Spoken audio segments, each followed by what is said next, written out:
I don't think, when you're talking about what's the least restrictive means, the way to accomplish a goal, to keep Manny safe, to keep him happy, to put him in a healthy environment,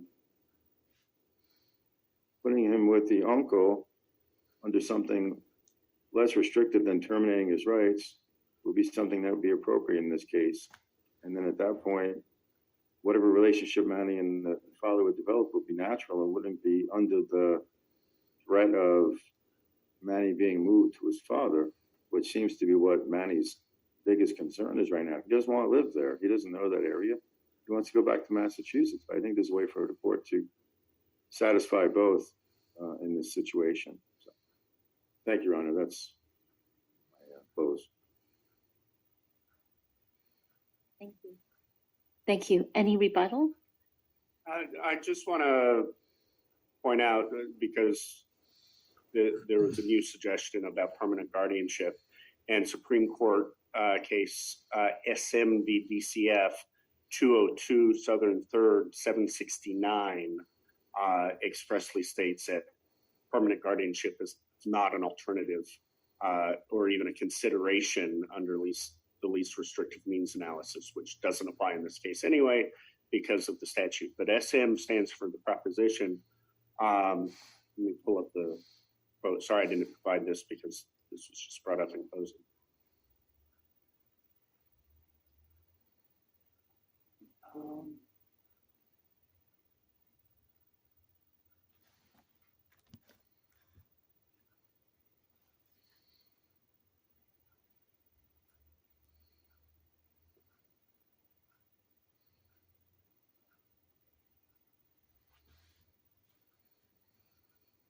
Okay, it kind of sums up. If reunification is not possible because the father or mother cannot or will not assume responsibility as a parent to the child, as demonstrated, this talks about failure case plan, but then termination is the least restrictive means from harm. And bear with me one moment. It's a long order.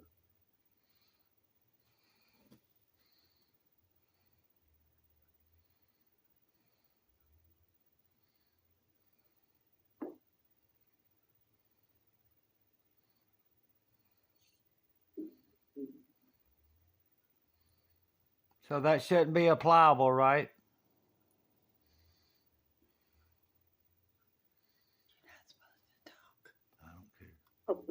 Mr. Roach, Mr. Nelson right now is looking up a case. One moment.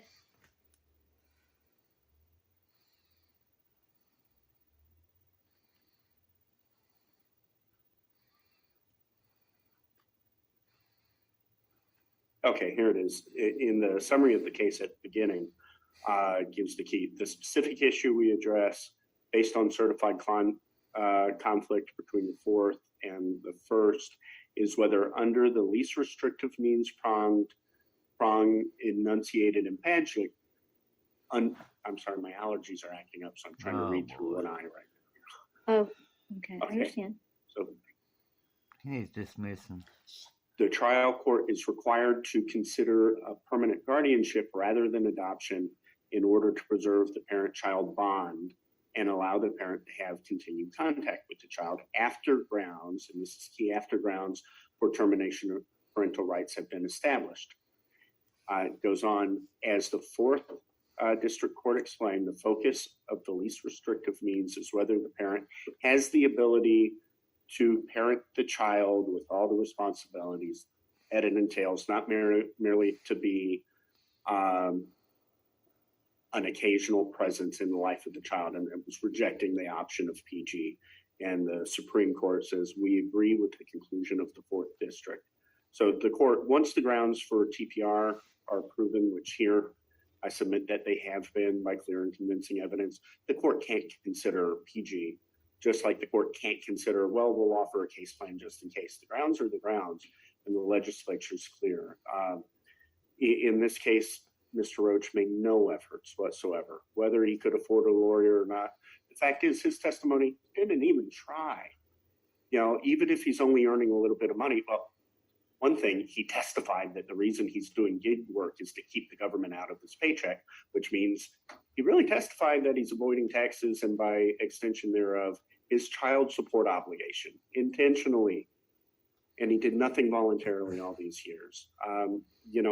To try to encourage or maintain any sort of relationship with Mr. Roach based on, Manning's reactions to those communications would be harmful to Manning.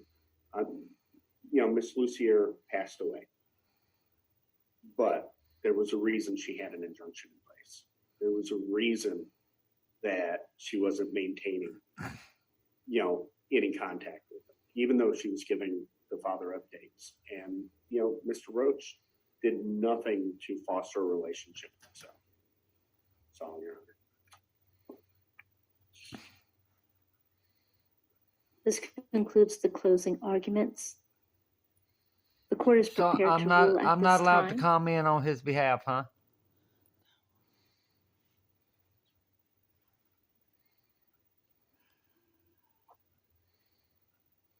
No, Mr. Roach, your attorney made very comprehensive arguments in support of your position.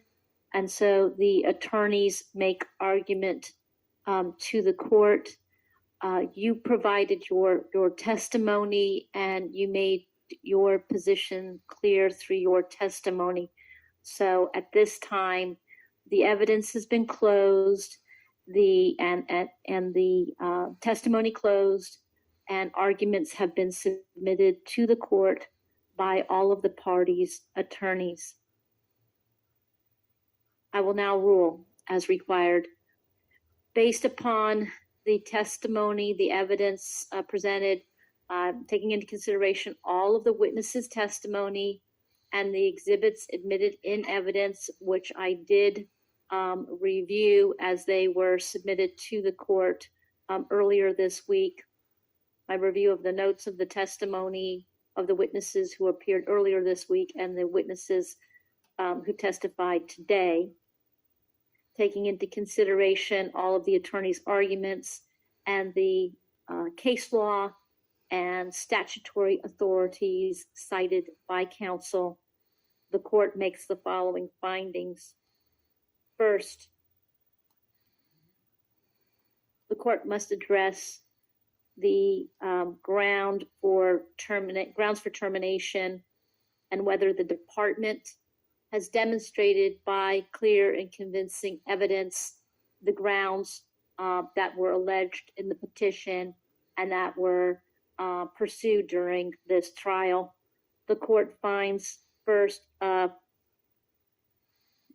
grounds that are being alleged is under section 39.806 sub 1 sub b, abandonment as defined in section 39.01 sub 1.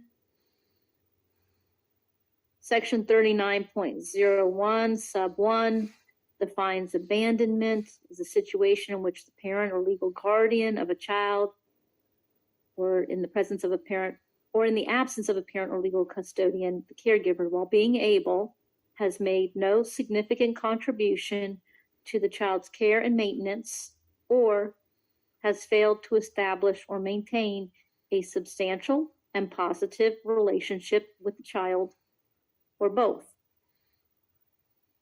For purposes of this subsection, establish or maintain a substantial and positive relationship includes, but is not limited to, frequent and regular contact with the child through frequent and regular visitation, or frequent and regular communication to or with the child, and the exercise of parental rights and responsibilities. Marginal efforts and incidental or token visits or communications are not sufficient to establish or maintain a substantial and positive relationship with a child.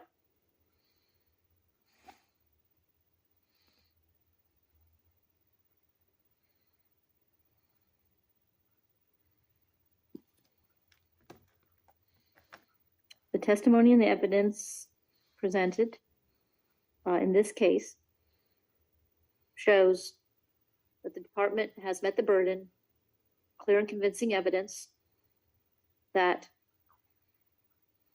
the father, Mr. Roach, has abandoned the child under this definition, 39.011. Abandonment emotionally, abandonment financially, in terms of the maintenance. The court finds that as to both, Mr. Roach had the ability during the 14 years had the ability during the 14 years of Manny's life to pursue. Let's start with the injunction. He had the ability to to vacate or to modify the injunction, but he did not until after this case came into care. There was no physical or mental or financial reason why he could not move forward representing himself to file the motion, file a letter, pursue it. But he did not until this case came into care.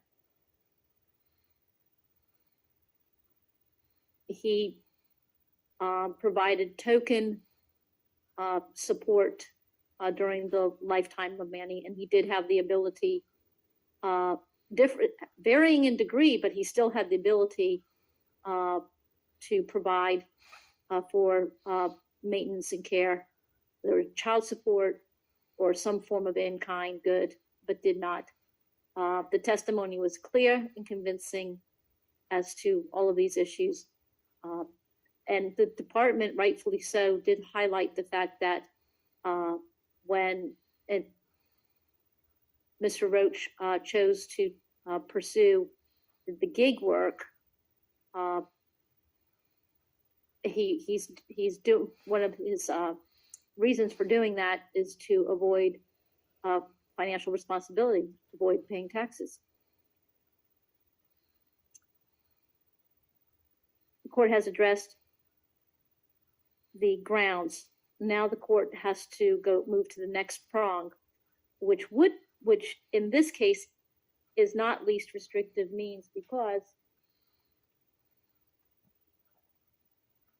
the case cited by the department, EA versus DCF, 332 Southern 3rd 493, first DCA, fourth DCA 2021 makes it clear if the parent's parental rights are terminated pursuant to sections 39.8061B through D or 39.8061F through M, it is not necessary for the trial court to conduct a least restrictive means inquiry.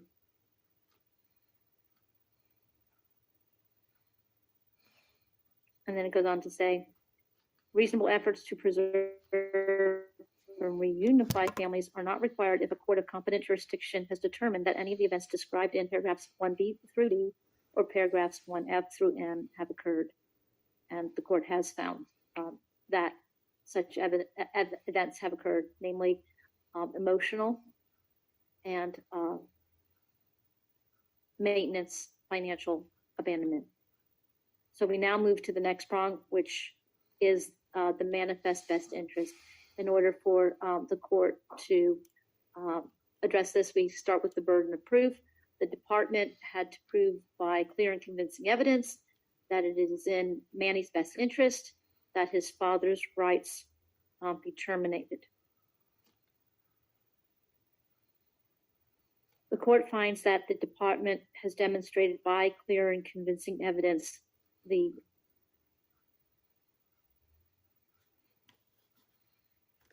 following facts.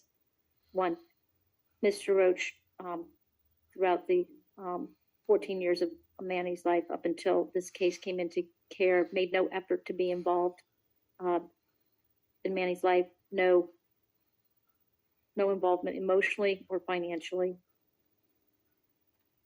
And going back with the restraining order,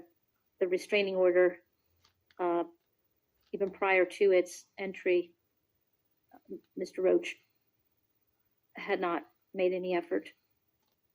And then once it was entered, again, did have the ability to remove it, but did not.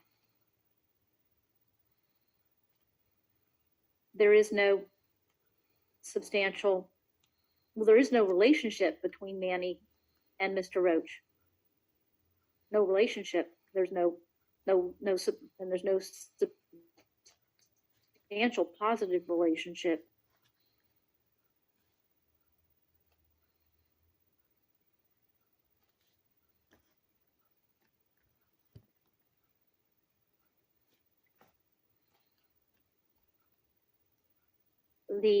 Once this case came into care, the interactions between the father and child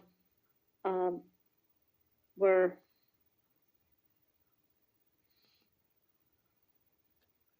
negative, more than just uncomfortable.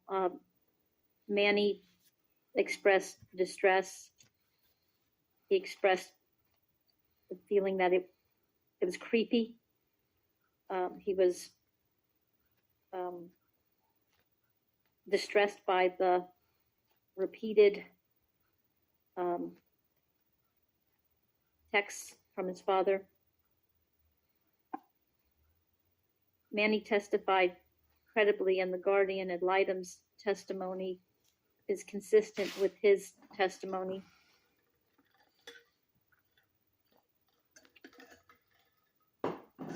Manny's 14 years old. He is of he testified very poised, very much articulate, clear, and calmly. That his father has never been in his life. He has no memories of his father. That he does not want more visits with his father. That when they did have the therapeutic visits, that his father tried to make him feel guilty. That he does not think that they should talk anymore. He felt that Mr. Bongiorno, Emmanuel Bongiorno, he considered him to be more like his dad.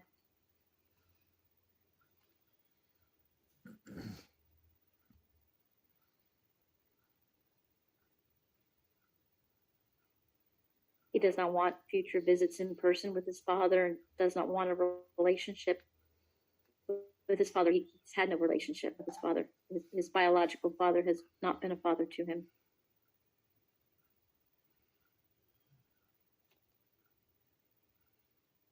He did express his preference in terms of requesting that the court grant the termination of parental rights petition.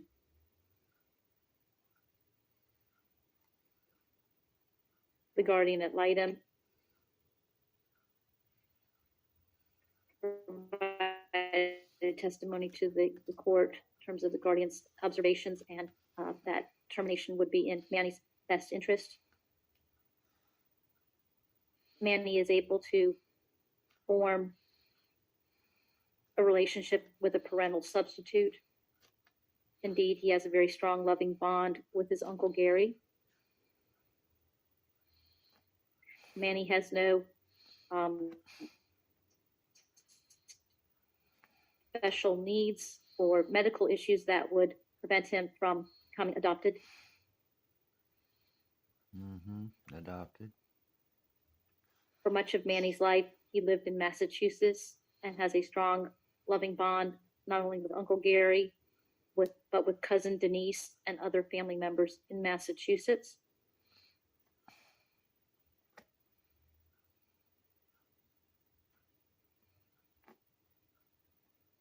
Massachusetts feels like home to Manny.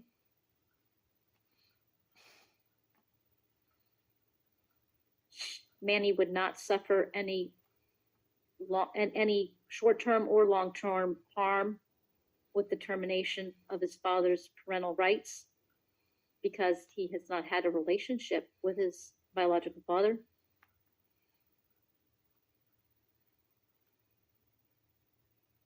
Manny needs stability. Manny needs permanency.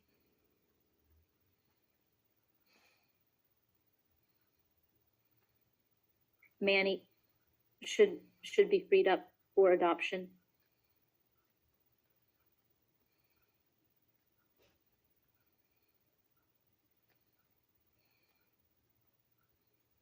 Addressing the argument by father that the department should have provided services or a case plan, therapeutic visitation was provided, and the department, I'm persuaded by the department's argument that the department, its role is to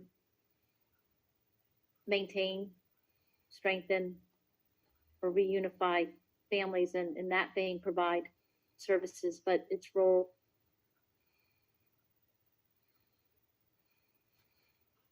is not to create a family relationship where none existed.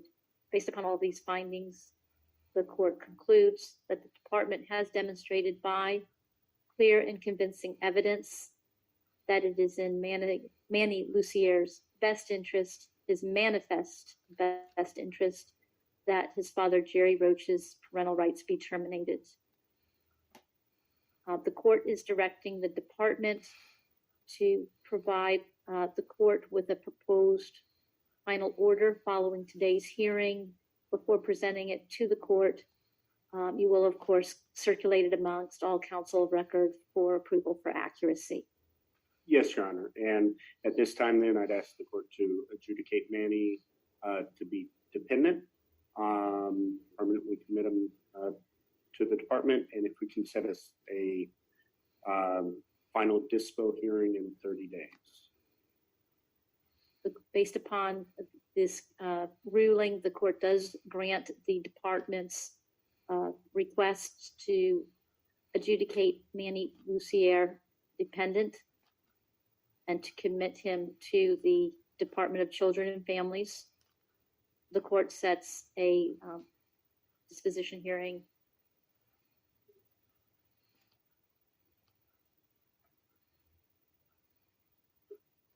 Wednesday in October, second Wednesday. Thank you. October 12th at 9 o'clock.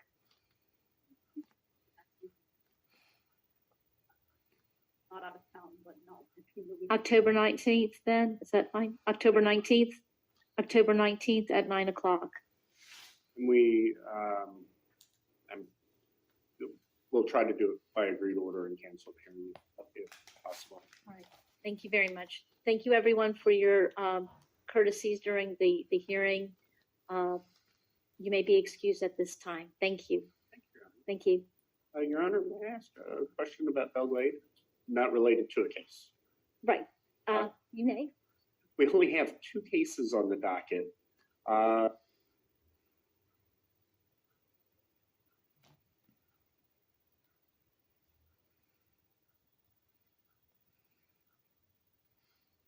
Already tell me criminals. You better not say nothing. The court's over. No, you still better. Bye, y'all. Have a good day, everyone. Bye, son. Farewell. I love you forever. Always remember your dad loves you. I'm your real daddy. Motherfuckers. They done what they wanted. Well, it's over.